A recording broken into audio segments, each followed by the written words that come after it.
Alright, ladies and gentlemen, here we are going to talk about fraction, okay? Fraction is a very important topic in mathematics. It's a fundamental topic that you need to understand. Once you understand fraction, okay, you'll be able to do many other things too in mathematics.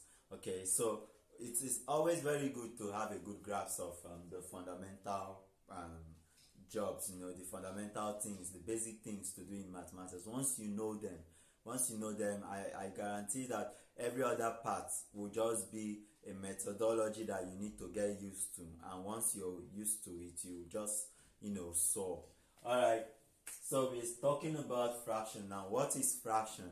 Fraction is a part of a whole. When we have a part of a whole, okay, we have what we call a fraction. Now consider the human body. Okay, the human body, we have the head, the neck, the hand, right? That's the limbs, both the hind limbs and the forelimbs. We have the stomach, and so if I should cut off my hand, okay, so I have taken a part of my whole body, right? I've taken a part out of it. So my hand is a fraction of my body. Yes, it's just a part of it. That's what fraction simply means. Let's say I have an orange. Okay, I have this orange, and I forgive my diagram of orange. Okay, let's say I have this orange, and I kind of divided it. Okay, I divided this orange, okay, to two. Okay, because I had to share with someone, and maybe we don't have enough, just one ball of orange, so I splitted it into two. Okay, so that part, the two different parts are going to be a fraction, okay, of a whole. So by the time you see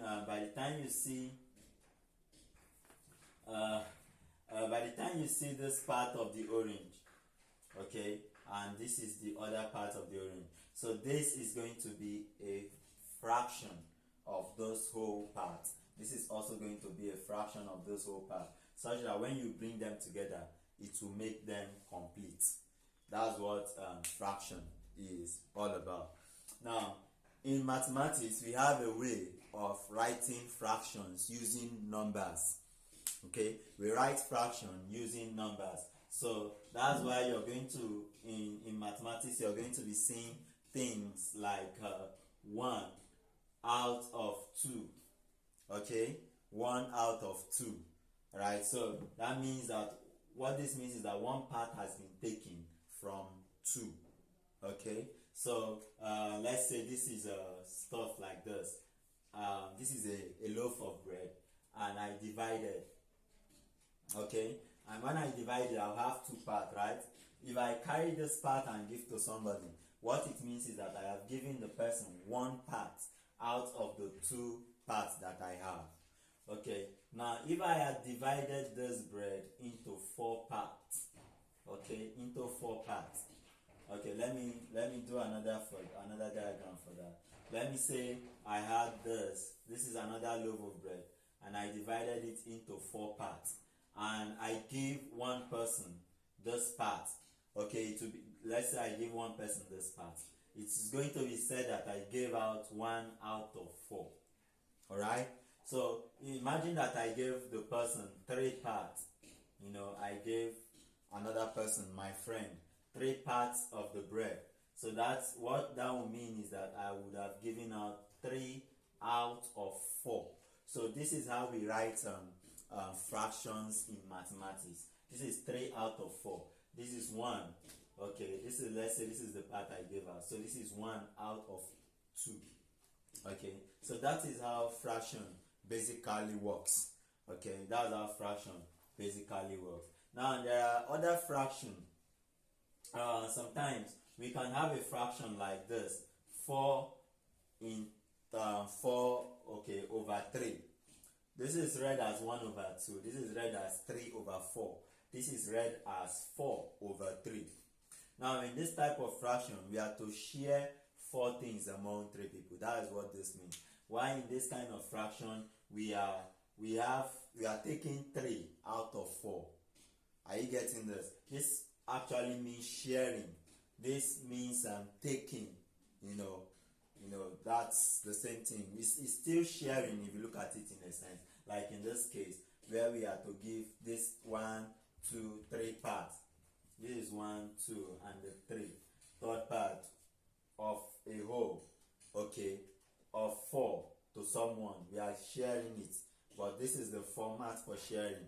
But here we are sharing 4 to 3 persons. Okay, that's the difference between this fraction and this fraction. Now in this one, you can see that up here the number is bigger than the number down here.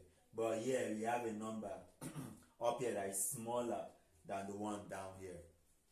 Now, in a fraction, the number up here is always called the numerator. Okay? Whether it's small, whether it's big, it's called the numerator. While the number down here, the number down is called the denominator. The denominator. Why here is numerator. Okay, now let's also look at this. So why 3 is a numerator here and 4 is a denominator here, is a denominator here. Here we can have that 4 is also a numerator here. So in this particular fraction, 4 is a numerator and 3 is a denominator. Okay, so you see that. Now this is something that you need to understand. This is the divisor sign. Okay, is it the divisor? The division operator. The division operator. Okay, now there are different types of fraction. We have, based on what I have explained so far, there is a name given to this type of fraction. There is a name given to this type of fraction. So that brings us to what we call. That brings us to types of fraction. I've given you examples of fraction: 1 over 2, 3 over 4, 4 over 3. You can add more to the list: 5 over 2, 2 over 5, 7 over 5, 11 over 3. All those are fractions. Okay, so whenever you write numbers like this, they are fractions. Okay, so there are different types of fraction. We have what we call the proper fraction. The proper fraction, and we have what we call the improper fraction. Improper fraction, and we also have what we call the mixed fraction. Okay, now in the proper fraction, a proper fraction is one in which the numerator is smaller than the denominator. The numerator, I told you what the numerator is. The numerator is the number that is up, okay, sitting on another number, while the denominator is the number that is carrying the other number.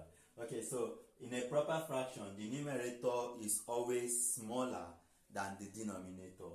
That's what happens in a proper, because it is proper for a bigger object to carry a smaller object, and it is improper for a smaller object to be carrying a big object.